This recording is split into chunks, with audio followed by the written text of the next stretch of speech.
નમસ્કાર તાલીમાર્થીઓ અને દર્શક મિત્રો, અધ્યાપન મંદિર અંતર્ગત પ્રોફેસર ઋષિરાજસિંહ ચુડાસમા આપ સૌને આવકારે છે.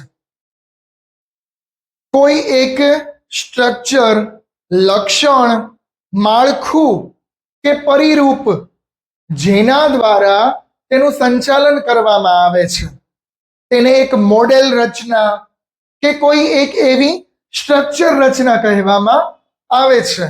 આપ સમજી ગયા હશો, આપણે વાત P3 ની કરીએ છીએ. P3 નું નામ છે અધ્યયન અને અધ્યાપન. તેમાં ખાસ કરી અને યુનિટ 4 આપણે ચોથું યુનિટ જે છે એ શરૂ કરેલું છે, જેનું નામ છે અધ્યયન અધ્યાપનમાં નવીનીકરણ. આપણને સૌને ખ્યાલ છે મિત્રો કે નૂતન પ્રવાહો અને નવીનતા જે છે એ સંસારનો નિયમ છે. વારાફરતી વારા નવીનતા બધી જગ્યાએ જોવા મળે છે. તો જેમાં આપણું અધ્યાપન કાર્ય અને શિક્ષણ સમાજ કેવી રીતે બચી શકે, એટલા માટે જ એકમ 4 યુનિટ 4 નું નામ છે અધ્યયન અને અધ્યાપનમાં નવીનીકરણ, જેમાં આપણે 4.1 અને 4.2 કમ્પ્લીટ કરેલા છે. આજે આપણે વાત કરવી છે 4.3 ની. યુનિટ 4 માં 4.3 જેનું નામ છે શિક્ષણ પ્રતિમાન, સંકલ્પના, લક્ષણો અને સંકલ્પના પ્રાપ્તિ પ્રતિમાનનો પરિચય. હવે તાલીમાર્થીઓ, સૌ પહેલા આપણે નામનો અર્થ સમજીએ. જેમ કે શિક્ષણ પ્રતિમાન, શિક્ષણ એટલે અધ્યાપન. પ્રતિમાન ઇન ધ સેન્સ કે એક પ્રકારનું સ્ટ્રક્ચર, એક માળખું, એને પ્રતિમાન કહેવામાં આવે છે, એક પ્રકારે મોડેલ. તો અધ્યાપન કાર્ય, શિક્ષણ કાર્ય એને એક માળખા તરીકે અત્યારે 21મી સદીની અંદર આપણે જોઈએ છીએ. અને એ માળખાની સાથે સાથે શિક્ષણ કાર્ય કરવામાં આવે તો તેનો વિકાસ ચોક્કસ થઈ શકે છે. એટલા માટે તેને કહેવાય શિક્ષણ પ્રતિમાન. એઝ અ ટીચર તમને સૌને ખબર હોવી જોઈએ કે આપણું જે અધ્યાપન કાર્ય છે, જે શિક્ષણનું માળખું છે, એ મુખ્ય એક સ્ટ્રક્ચર સ્વરૂપે પ્રવર્તમાન છે. તેને આપણે તેના જ નીતિ નિયમો સાથે ફોલો કરવાનું છે. તેને કહેવાય શિક્ષણ પ્રતિમાન. આપણને પ્રસ્તાવનાની અંદર પણ કીધેલું છે, કોઈ એક એવું માળખું, કોઈ એક એવું સ્ટ્રક્ચર, એવું એક પરિરૂપ કે જેની ઇર્દ ગિર્દ શિક્ષણ પ્રક્રિયા ચાલે છે, તેને કહેવાય શિક્ષણ પ્રતિમાન, શિક્ષણનું માળખું. બરાબર. હવે આપણે જોઈએ તો ખાસ કરી અને શિક્ષણ પ્રતિમાનના અર્થ, વ્યાખ્યા અને તેના લક્ષણો. તમને સ્વાભાવિક રીતે એવો પ્રશ્ન થાય કે સાહેબ કહે છે કે એક પ્રકારનું માળખું, એક પ્રકારનું સ્ટ્રક્ચર કે જે શિક્ષણ જગતની અંદર જોવા મળે છે એને શિક્ષણ પ્રતિમાન કહેવાય. તો તમને આ શા માટે ભણવાનું? પરંતુ મિત્રો, તમે જ્યારે શિક્ષક બનવા જઈ રહ્યા છો ત્યારે તમને શિક્ષણના મુખ્ય માળખાનો તો ખ્યાલ હોવો જ જોઈએ ને. આપણે સપોઝ કે જે જગ્યાએ જવું હોય તે જગ્યાનો ખ્યાલ તો હોવો જોઈએ ને. એટલા માટે શિક્ષણ પ્રતિમાન ભણવાનું છે. તો આ પ્રમાણે તમારા માઇન્ડમાં કોન્સેપ્ટ ક્લિયર કરો કે શિક્ષણ પ્રતિમાન એટલે એવું અધ્યાપનનું, એવું શિક્ષણનું માળખું કે જેના દ્વારા શિક્ષણ પ્રક્રિયા ચાલે છે. અને એઝ અ ટીચર આપણે સૌએ તે માળખાને ફોલો કરવાનું છે. હવે આપણે જોઈએ તો શિક્ષણ પ્રતિમાનનો અર્થ, વ્યાખ્યા અને લક્ષણો. સૌ પહેલા મેં જેમ કીધું તેમ અલગ અલગ, જેમ કે કોઈ એક સ્ટ્રક્ચર છે, કોઈ એક માળખું છે, તો તે સમજાવવા માટે અલગ અલગ ઘણા બધા શિક્ષણ શાસ્ત્રીઓએ, મનોવૈજ્ઞાનિકોએ વ્યાખ્યાઓ આપેલી છે, જેના દ્વારા આપણે શિક્ષણ પ્રતિમાનને સ્પષ્ટ સમજી શકીએ. H.C. વેલ્ડ શું કહે છે? શિક્ષણ પ્રતિમાન એટલે ચોક્કસ પ્રારૂપ. શું કહે છે H.C. વેલ્ડ નામના શિક્ષણ શાસ્ત્રી શું કહે છે કે શિક્ષણ પ્રતિમાન એટલે કોઈ એક ચોક્કસ પ્રારૂપ એટલે માળખું, રૂપરેખા અને આદર્શને અનુસરવા વર્તન, ક્રિયા અને ઢાળવાની, સરળ બનાવવાની પ્રક્રિયા. જેમ મેં તમને પહેલા કીધું તેમ શિક્ષણ પ્રતિમાન એટલે કોઈ એક એવું પ્રારૂપ છે, કોઈ એક એવું માળખું છે કે જેને કારણે શિક્ષણ પ્રક્રિયા સરળ બની જાય છે, અધ્યાપન કાર્ય સરળ અને સહજ બને, તેને શિક્ષણ પ્રતિમાન કહેવામાં આવે છે. અલગ અલગ મનોવૈજ્ઞાનિકોની વ્યાખ્યા છે. ત્યારબાદ બ્રુસ અને માર્શા નામના મનોવૈજ્ઞાનિકની વ્યાખ્યા જોઈએ તો શિક્ષણ પ્રતિમાન એ માત્ર અધ્યાપન અંગેની રૂપરેખા નહીં, પરંતુ તેની અંતર્ગત રહેલા વિશિષ્ટ ઉદ્દેશ્યો, સિદ્ધિઓ અને આદર્શોનું નિર્માણ કરવા માટે શિક્ષક અને વિદ્યાર્થીની ભૂમિકા સ્પષ્ટ કરે છે. શું કહે છે બ્રુસ નામના મનોવૈજ્ઞાનિક? જે કહે છે કે શિક્ષણ પ્રતિમાન એક એવું માળખું છે કે જેના દ્વારા શિક્ષક અને વિદ્યાર્થીઓનું વર્તનમાં પરિવર્તન કેમ થાય તેની પણ આપણને જાણ થાય છે. તેને શિક્ષણ પ્રતિમાન કહેવામાં આવે છે. હિમેન નામના મનોવૈજ્ઞાનિક છે. હિમેન શું કહે છે કે શિક્ષણ પ્રતિમાન શિક્ષણ સાથે સંબંધિત વાતો અને શિક્ષણ પ્રક્રિયાની હકીકતો, સંગઠન અને વર્ગીકરણનું અર્થઘટન છે. જે કોઈ શિક્ષણ પ્રક્રિયાનું વર્ગીકરણ છે, તેની જે સ્પષ્ટ બાબતો છે તેનું અર્થઘટન શિક્ષણ પ્રક્રિયામાં જોવા મળે છે. હિમેન નામના મનોવૈજ્ઞાનિક આવું કહે છે. તો આ રીતે અલગ અલગ શિક્ષણ શાસ્ત્રીઓ અને મનોવૈજ્ઞાનિકો શિક્ષણ પ્રતિમાનની વ્યાખ્યાઓ આપે છે. તે સ્પષ્ટ કરીએ આપણે તો ડોક્ટર કુલકર્ણીના મત પ્રમાણે, ડોક્ટર કુલકર્ણી છે તે કહે છે કે આ ઉપાયો કરવા, સમસ્યાને કઈ રીતે હલ કરવી, ધ્યેયની પ્રાપ્તિ કેવી રીતે કરવી, ધ્યેય પ્રાપ્તિ સુધી વિદ્યાર્થીઓને કઈ રીતે લઈ જવા, એ સંકલ્પનાનું માળખું એટલે શિક્ષણ પ્રતિમાન. કેટલી સુંદર મજાની કુલકર્ણી સાહેબ વાત કરે છે કે ધ્યેયની પ્રાપ્તિ સુધી વિદ્યાર્થીઓને લઈ જવા એ સંકલ્પનાનું માળખું એટલે શિક્ષણ પ્રતિમાન. તો આ રીતે આપણે અર્થ, સંકલ્પના અને વ્યાખ્યાઓ જોઈ કે આને શિક્ષણ પ્રતિમાન કહેવામાં આવે છે. તો હવે આપણે કોન્સેપ્ટ ક્લિયર થયો. ત્યારબાદ આપણે જોઈએ તો શિક્ષણ પ્રતિમાન, એના કાર્યો અને ઉપયોગિતા. હવે આપણે શિક્ષણ પ્રતિમાન સમજી લીધું કે મૂળમાં શું છે, એનો ઉદ્દેશ્ય શું છે. તો હવે એના કાર્યો અને એની ઉપયોગિતા જોઈએ. કારણ કે કોઈ પણ એક માળખું હોય કે કોઈ પણ રચના હોય તો તેના કાર્યો અને ઉદ્દેશ્યો મહત્વના છે. તો તાલીમાર્થીઓ, આપણે કાર્યો અને ઉપયોગિતા જોઈએ તો શિક્ષણ પ્રતિમાનનું મહત્વ શિક્ષણ કાર્યને વિશિષ્ટ બનાવે છે. સિદ્ધિઓની પ્રાપ્તિ માટે તે કાર્ય કરે છે. શું કહે છે? અધ્યાપન કાર્યને, શિક્ષણ કાર્યને વિશિષ્ટ બનાવે છે અને સિદ્ધિઓની પ્રાપ્તિ માટે તે મુખ્ય છે. શિક્ષણ પ્રતિમાન અધ્યાપન કાર્યને અસરકારક બનાવે છે. આપણું જે કાંઈ અધ્યાપન કાર્ય છે એને અસરકારક બનાવવા માટે આ શિક્ષણ પ્રતિમાન જે છે એ મુખ્ય ભૂમિકા ભજવે છે. તે તેનું કાર્ય છે. શિક્ષણ પ્રતિમાન સંશોધન માટે વિસ્તૃત ફલક પૂરું પાડે છે. એઝ અ ટીચર આપણે રિસર્ચ કરવાનું છે તો એ સંશોધન માટે આપણને વિસ્તૃત ફલક પૂરું પાડે છે. કોણ? તો કે શિક્ષણ પ્રતિમાન. શિક્ષણ પ્રતિમાન દ્વારા શિક્ષણના વિશિષ્ટ ધ્યેયો અને હેતુઓની સિદ્ધિ થઈ શકે છે. આપણે જેમ વાત કરી તેમ વિશિષ્ટ ધ્યેયો અને હેતુઓની સિદ્ધિ માટે શિક્ષણ પ્રતિમાન ખૂબ જ જરૂરી છે. તો આ રીતે અલગ અલગ શિક્ષણ પ્રતિમાન જે છે તેનું મહત્વ અને એના હેતુઓ આપણે જોયા. ત્યારબાદનો પોઈન્ટ આપણે જોઈએ તો શિક્ષણ પ્રતિમાનના આધારભૂત તત્વો. આ જે શિક્ષણ પ્રતિમાન છે, શિક્ષણનું જે માળખું છે, એના આધારભૂત તત્વો કયા કયા, એટલે કે તેના સોપાનો અથવા તેની વ્યૂહરચના.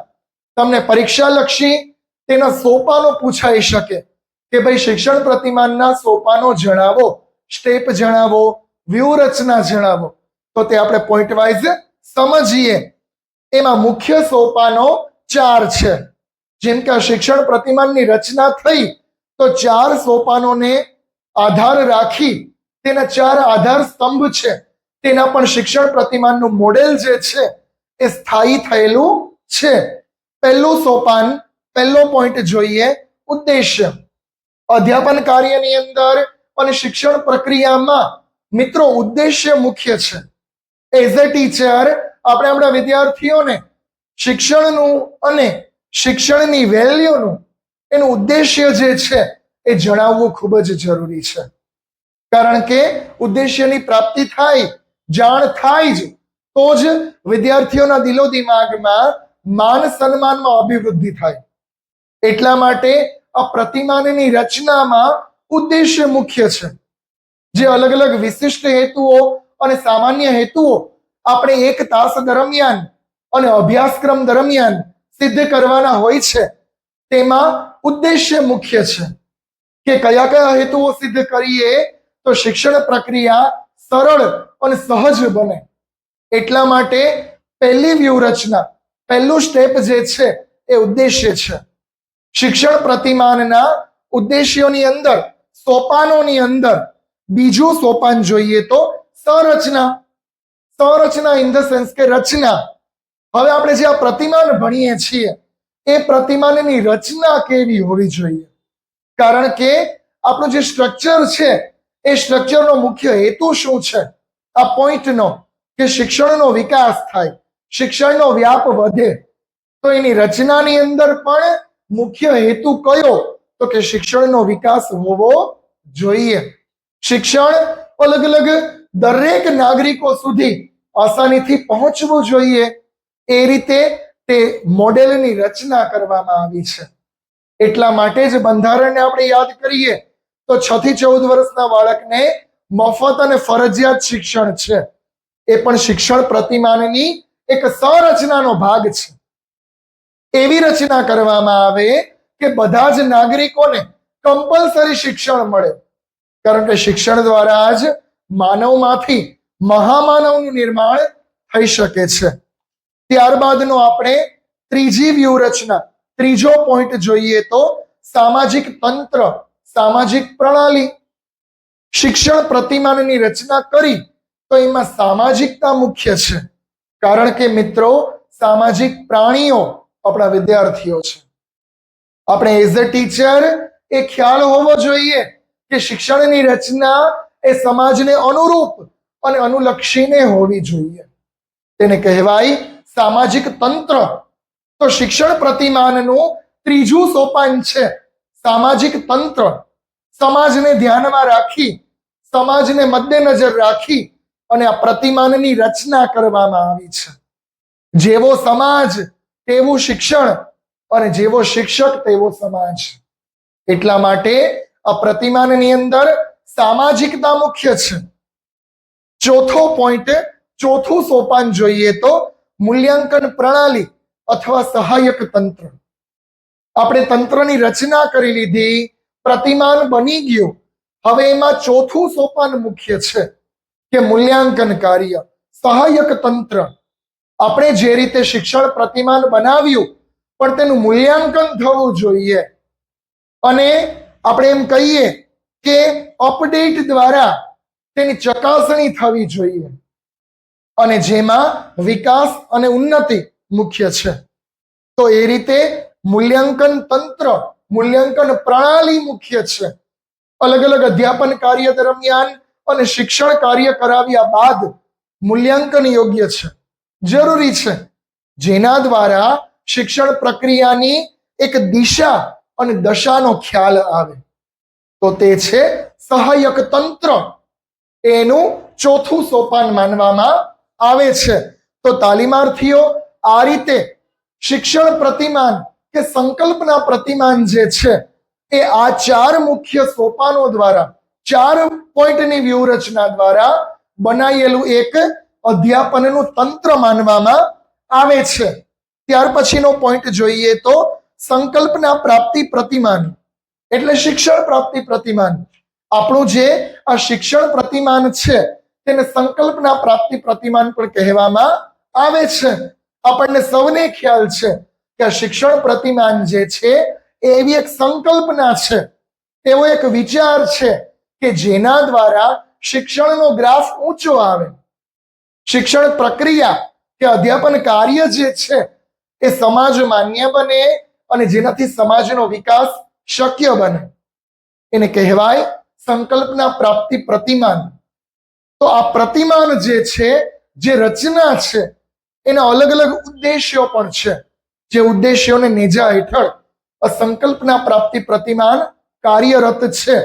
ઉદ્દેશ્યની વાત કરીએ તો પહેલું, સંકલ્પના પ્રાપ્તિ પ્રતિમાનના ઉદ્દેશ્ય, જેમાં પહેલો પોઈન્ટ છે સંકલ્પનાની સંપૂર્ણ સમજ, કેળવણી અને સંકલ્પનાના ઘટકો અંગેની સમજ વિકસાવવી. અલગ અલગ જે કેળવણીના ઘટકો છે તે સાર્થક થવા જોઈએ, એનો મુખ્ય ઉદ્દેશ છે. આગમન તર્ક કૌશલ્યનો વિકાસ કરવો. જે આગમન તર્ક કૌશલ્ય છે એ આપણા વિદ્યાર્થીઓમાં વિકસિત થવું જોઈએ, જેને કારણે તેની બુદ્ધિનો પણ વિકાસ જોવા મળે. ત્યારબાદ ભાષા કૌશલ્યનો વિકાસ કરવો. શિક્ષણ પ્રતિમાનની અંદર ભાષા મુખ્ય છે, તો આ સંકલ્પના પ્રાપ્તિ પ્રતિમાનનો ઉદ્દેશ્ય છે કે ભાષા કૌશલ્યનો આપણા વિદ્યાર્થીઓમાં વિકાસ થાય. અલગ અલગ રીતે તે ભાષાઓને જાણે, સમજે અને વ્યવહારિક જીવનમાં જેનો ઉપયોગ કરે. ત્યારબાદ કહે છે વિશિષ્ટ સંકલ્પનાઓનું અધ્યયન કરવું. અલગ અલગ જે કોઈ સંકલ્પનાઓ છે તેનું અધ્યયન થાય, એ સંકલ્પના પ્રાપ્તિ પ્રતિમાનનો મુખ્ય હેતુ છે. હવે સંકલ્પના પ્રાપ્તિ પ્રતિમાન જે છે એના આપણે સોપાનો જોઈએ. પરીક્ષાલક્ષી છે અને આ સોપાનો મુખ્ય રીતે મોસ્ટ આઈએમપી પ્રશ્નમાં પૂછાય એવા છે. તો સંકલ્પના પ્રાપ્તિ પ્રતિમાનના સોપાનો, એમાં પહેલો પોઈન્ટ છે માહિતીની રજૂઆત અને સંકલ્પનાની અભિજ્ઞાન. માહિતીની રજૂઆત મુખ્ય છે, સંકલ્પનાની અભિજ્ઞાન. માહિતીની રજૂઆત ઇન ધ સેન્સ કે તમે જે વિષય અને વિષયાંક ભણાવો છો, એ જે તમારું કન્ટેન્ટ છે, એ જે તમારી માહિતી છે, એની તમને એઝ અ ટીચર પૂરેપૂરું તેનું અભિજ્ઞાન હોવું જોઈએ. એના માટે મને યાદ આવ્યું કે તમને તમારા કન્ટેન્ટ ઉપર એક પાવર હોવો જોઈએ. તમારું કન્ટેન્ટ પાવરફુલ હોવું જોઈએ. એને કહેવાય કે માહિતીની રજૂઆત એવી ચોટદાર રજૂઆત થાય કે વિદ્યાર્થીઓ સાર્થક રીતે ભણી શકે. એટલે સંકલ્પનાનું અભિજ્ઞાન એઝ અ ટીચર એ પહેલું સોપાન છે. ત્યારબાદ બીજું સોપાન, બીજો પોઈન્ટ, સંકલ્પના પ્રાપ્તિની ચકાસણી. જે કોઈ સંકલ્પના પ્રાપ્તિ પ્રતિમાન છે તેની ચકાસણી યોગ્ય રીતે થવી જોઈએ. એઝ અ ટીચર આપણા દિલો દિમાગમાં આ પ્રતિમાનને ધ્યાનમાં રાખી અને વિદ્યાર્થીઓનો કઈ રીતે વિકાસ કરવો એ આપણા દિલો દિમાગમાં હોવું જોઈએ. એને કહેવાય મુખ્ય રીતે સંકલ્પના પ્રાપ્તિની ચકાસણી. ત્યારબાદ ત્રીજું સોપાન છે વૈચારિક પ્રક્રિયાનું વિશ્લેષણ. તુંડે ટુંડે મતિર્ભિન્નાહ. અલગ અલગ જેટલા શિક્ષકો છે એ આ પ્રતિમાનને પોતાની દ્રષ્ટિએ જોશે. એટલે વૈચારિક જે ભિન્નતા છે, વૈચારિક વિશ્લેષણ છે, એ મુખ્ય રીતે જોવા મળે છે. પરંતુ તેમાં મુખ્ય ઉદ્દેશ્ય ધ્યાનમાં રાખવો જોઈએ કે શિક્ષણનો વિકાસ. એટલે વૈચારિક પ્રક્રિયાનું વિશ્લેષણ થાય તો પણ તેનો મુખ્ય હેતુ ભૂલાવવો જોઈએ નહીં. તે તેનું મુખ્ય સોપાન છે. ત્યારબાદ આપણે જોઈએ તો શૈક્ષણિક અને પોષક અસરો. હવે આ જે સંકલ્પના પ્રાપ્તિ પ્રતિમાન છે એની શૈક્ષણિક અને પોષક અસરો જોવા મળે છે. કોઈ પણ કાર્ય હોય તેની અસર તો જોવા મળે જ. તો આ જે પ્રતિમાન છે એનું આપણે અધ્યાપનની અંદર, શિક્ષણની અંદર તેની અસરો કઈ કઈ, તો અસરોની અંદર આપણે જોઈએ તો શૈક્ષણિક અસરો, જેમાં પહેલો પોઈન્ટ છે સંકલ્પનાના ઘટકો અંગેની સમજ વિકસે છે. શૈક્ષણિક જે સંકલ્પનાના ઘટકો છે એની સમજ વિકસે છે. ત્યારબાદ સંકલ્પનાનું નિર્માણ પદ્ધતિઓનો વિકાસ કરે છે. અલગ અલગ જે સંકલ્પનાની જે પદ્ધતિ છે એનો વિકાસ જોવા મળે છે. વિશિષ્ટ સંકલ્પનાઓનું અધ્યયનમાં મદદરૂપ થઈ શકે છે. જે વિશિષ્ટ સંકલ્પનાઓ છે, એક પ્રકારનો વિચાર, તેને અધ્યયનમાં આપણે મદદમાં લઈ શકીએ છીએ. ત્યારબાદ આગમન તર્ક કૌશલ્યનો વિકાસ થાય છે. વિદ્યાર્થીઓમાં અને શિક્ષકોમાં આગમન તર્કનો વિકાસ જોવા મળે છે. ત્યારબાદ આપણે પ્રતિમાનની પોષક અસરો જોઈએ. આ જે સંકલ્પના પ્રાપ્તિ પ્રતિમાન છે એની પોષક અસરો કઈ કઈ? તો કે વિકલ્પો પ્રત્યે જાગૃતતા વધે છે. અલગ અલગ જે વિકલ્પો જોવા મળે એમાં જાગૃતતા જોવા મળે. અસંદિગ્ધ અવસ્થાની ક્ષમતાનો વિકાસ થાય છે. જે અસંદિગ્ધ અવસ્થા છે તેનો વિકાસ જોવા મળે છે. પ્રત્યયનમાં તાર્કિક ચિંતન પ્રત્યે સંવેદનશીલતા જોવા મળે છે. પ્રત્યયની અંદર તાર્કિક ચિંતન હોવું જોઈએ. ત્યાં સંકલ્પના પ્રાપ્તિ પ્રતિમાન દ્વારા સાર્થક બને છે. ત્યાર પછીનો આપણે પોઈન્ટ જોઈએ તો શિક્ષક અને વિદ્યાર્થીની ભૂમિકા. આપણે આખું સંકલ્પના પ્રાપ્તિ પ્રતિમાન ભણ્યા, પરંતુ તેમાં મિત્રો શિક્ષક અને વિદ્યાર્થીની ભૂમિકા મુખ્ય છે. કારણ કે જેના માટે આ પ્રતિમાન બન્યું છે, મોડેલ બન્યું છે, એ મુખ્ય સૂત્રધાર છે શિક્ષક અને વિદ્યાર્થીઓ. તો વર્ગખંડની અંદર શિક્ષક આ સંકલ્પના પ્રાપ્તિ પ્રતિમાનને ધ્યાનમાં રાખી અને અધ્યાપન કાર્ય કરે એ મુખ્ય એનો હેતુ છે, એ તેની ભૂમિકા છે. શિક્ષકોએ આ પ્રતિમાનને ધ્યાનમાં રાખી અને અધ્યાપન કાર્ય કરવું જોઈએ. ત્યારબાદ કહે છે જ્યારે વિદ્યાર્થીઓનું અધ્યાપન કાર્યની ચકાસણી થાય ત્યારે વ્યવસ્થાપન, સંચાલન, નિયંત્રણ યોગ્ય રીતે થવા જોઈએ. સંકલ્પના પ્રાપ્તિ પ્રતિમાન વ્યવસ્થાપન, નિયંત્રણ અને એક પ્રકારે સંચાલનમાં માને છે. તો તે બધા ધ્યેયોને ધ્યાનમાં રાખી અને આ પ્રતિમાનનું એક ભૂમિકા એઝ અ ટીચર નિભાવવાની છે. વિદ્યાર્થીઓની ભૂમિકામાં જોઈએ તો બે વિદ્યાર્થીઓની ઉત્કલ્પના વચ્ચે સમાધાન જોવા જોઈએ. બે વિદ્યાર્થીઓના જે કોઈ મત છે, ઉત્કલ્પનાઓ છે, તેમાં શિક્ષકે સમાધાન લાવવું જોઈએ. ચિંતન પદ્ધતિ વિશ્લેષણ મૂલ્યાંકનમાં વિદ્યાર્થીને સહાયક બને છે. જે ચિંતન મનનની પદ્ધતિ છે, જે આ પ્રતિમાનનો હેતુ છે, જેમાં વિદ્યાર્થીઓની ચિંતન મનનની શક્તિ વધે છે. વિદ્યાર્થીઓ મુખ્ય રીતે આ પ્રતિમાન દ્વારા વિચારતા થાય છે. તેની તર્ક શક્તિ, કલ્પના શક્તિ અને અલગ અલગ બીજી શક્તિઓમાં વિકાસ જોવા મળે છે.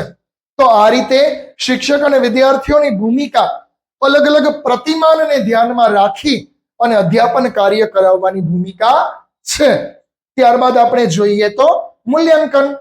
આ રીતે જો શિક્ષણ પ્રતિમાનનો ઉપયોગ કરવામાં આવે તો શિક્ષણના લક્ષ્યાંકો સુધી પહોંચી શકાય છે. અલગ અલગ જે શિક્ષણના લક્ષ્યાંક છે તેને પૂરું કરી શકાય છે. ત્યાર પછીનો પોઈન્ટ જોઈએ તો સંકલ્પના પ્રાપ્તિ પ્રતિમાનનો વર્ગ અધ્યાપનમાં ઉપયોગ. આપણે એઝ અ ટીચર આ પ્રતિમાનનો ઉપયોગ આપણે વર્ગ અધ્યાપન કાર્યમાં કરવાનો છે. મેં જેમ હમણાં તમને વાત કરી કે શિક્ષકની ભૂમિકા છે કે પ્રતિમાન જાણ્યા સમજ્યા પછી તેનો વર્ગ અધ્યાપન કાર્યમાં વિનિયોગ થાય, ઉપયોગ થાય. તો અલગ અલગ પોઈન્ટથી આપણે સમજીએ. સંકલ્પનાની પસંદગી કરવી અને પૃથક્કરણ કરવું. આપણે આ સંકલ્પનાની પસંદગી કરી અને તેનું પૃથક્કરણ કરી અને અધ્યાપન કાર્ય કરવાની વાત છે.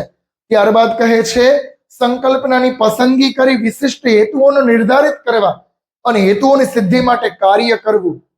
અલગ અલગ જે હેતુઓને નિર્ધારિત કરવા અને તે હેતુઓની સિદ્ધિ માટે આપણે વર્ગ અધ્યાપનમાં કાર્ય કરવું, તે સંકલ્પના પ્રાપ્તિ પ્રતિમાનના ઉપયોગના ટોપિક છે, પોઈન્ટ છે. અલગ અલગ ધ્યાનમાં રાખવાની બાબતો. શિક્ષક તરીકે આપણે ધ્યાનમાં મુખ્ય બાબત એ રાખવાની છે કે આ સંકલ્પના પ્રાપ્તિ પ્રતિમાન મુખ્ય રીતે શિક્ષણની સિદ્ધિઓ માટેનું છે. તો તે સિદ્ધિઓ પ્રત્યે આપણે ફરજ રહી અને આપણા વિદ્યાર્થીઓનો વિકાસ થાય એ સંકલ્પના પ્રાપ્તિ પ્રતિમાનનો મુખ્ય ઉદ્દેશ્ય છે. તો આ રીતે તાલીમાર્થીઓ આપણે 4.3 સંકલ્પના પ્રાપ્તિ પ્રતિમાન અને શિક્ષણ પ્રાપ્તિ પ્રતિમાન એ આપણે તેની પ્રસ્તાવના, સંકલ્પના, અર્થ, તેના સોપાનો અને તેનો ઉપયોગ, શિક્ષક વિદ્યાર્થીની ભૂમિકા, આખું આપણે સંકલ્પના પ્રાપ્તિ પ્રતિમાન ભણ્યા. તો આ રીતે 4.3 અહીંયા કમ્પ્લીટ થાય છે. તમને કંઈ પણ ન સમજાય તો આપ મને કમેન્ટ દ્વારા જણાવી શકો છો. આવા જ વિડીયો જોવા માટે મારી ચેનલને લાઈક અને સબસ્ક્રાઇબ કરો. ત્યાં સુધી સૌનો આભાર. Thank you.